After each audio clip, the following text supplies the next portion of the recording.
Olá, nós vamos apresentar a vocês o nosso projeto de iniciação científica sobre a atividade e expressão de ectonucleotidases em ovos de Schistosoma mansoni, desenvolvido pelos alunos Larissa Moura de Matos Franco e Miguel de Oliveira Lima, orientado pela professora Pauline Martins Leite Borges.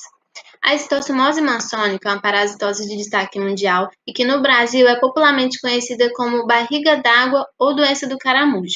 A infecção é causada pelo parasito Schistosoma mansoni e as manifestações clínicas podem variar de acordo com a gravidade da doença. Na fase aguda, o paciente pode apresentar febre, anorexia, diarreias, dores abdominais, náuseas e vômitos. Já na fase crônica, pode apresentar hipertensão portal, aumento do diâmetro do fígado, do baço e fibrose periportal. As ectonucleotidases são enzimas expressas pelo Schistosoma mansoni nas isoformas SMATPase 1 e 2. Elas são responsáveis por realizar a hidrólise do ATP extracelular, que é uma molécula inflamatória, gerando o metabólito adenosina, que é anti-inflamatório, e a adenosina contribui para a proliferação de fibroblastos com remodelação tecidual e fibrose periportal. O objetivo do nosso trabalho foi avaliar o papel das ectonucleotidases presentes em ovos de Schistosoma mansoni na resposta imune de indivíduos infectados. O nosso estudo contou com 64 indivíduos que realizaram o exame de fezes e foram diagnosticados com Catu-Cats, determinando a carga parasitária e HPJ. Com a obtenção do ovos no exame de fezes, foi obtido o RNA, e nós avaliamos a expressão de enzimas por qPCR. No exame de sangue, nós obtivemos as células mononucleares, que elas foram estimuladas com o antígeno do parasito, e através de citometria de fluxo, nós dosamos as citocinas produzidas no sobrenadante. Além disso, os pacientes realizaram ultrassom para avaliar o grau de fibrose periportal.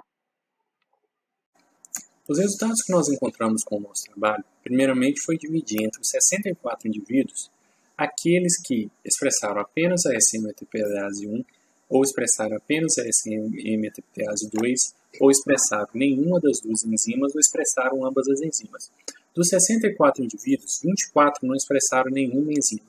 10 indivíduos expressaram apenas a SMATPase 1. 12 indivíduos expressaram apenas a SMATPase 2. E 18 indivíduos expressaram tanto a SMATPase 1 quanto a SMATPase 2.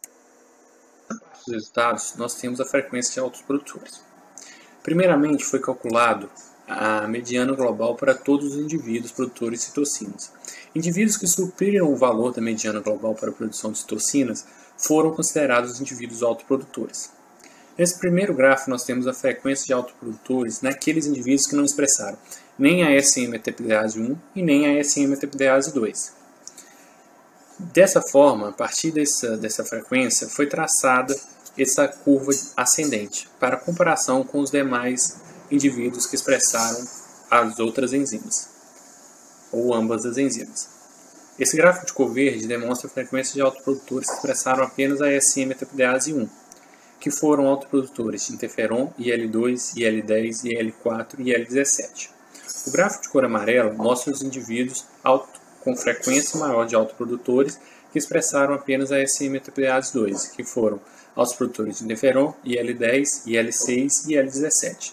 Já o gráfico de cor roxa mostra os indivíduos que expressaram ambas as enzimas e demonstra a autoprodução de IL-10, algo muito interessante no nosso estudo, onde que quando analisamos a presença dos indivíduos que expressaram ambas as enzimas com aqueles indivíduos que expressaram apenas a SMATPase 2, indivíduos que expressam ambas as enzimas tiveram uma menor produção de IL-6, lembrando que IL-6 é uma enzima pró-inflamatória e dessa forma IL-10 possivelmente tem um fator de modulação.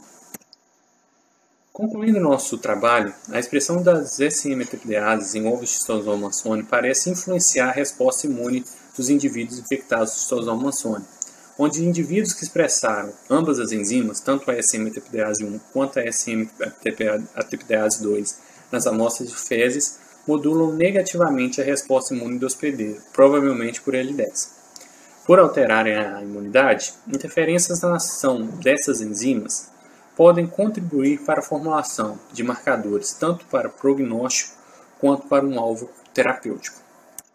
Eu gostaria de agradecer imensamente ao CNPq e às instituições parceiras. Obrigado.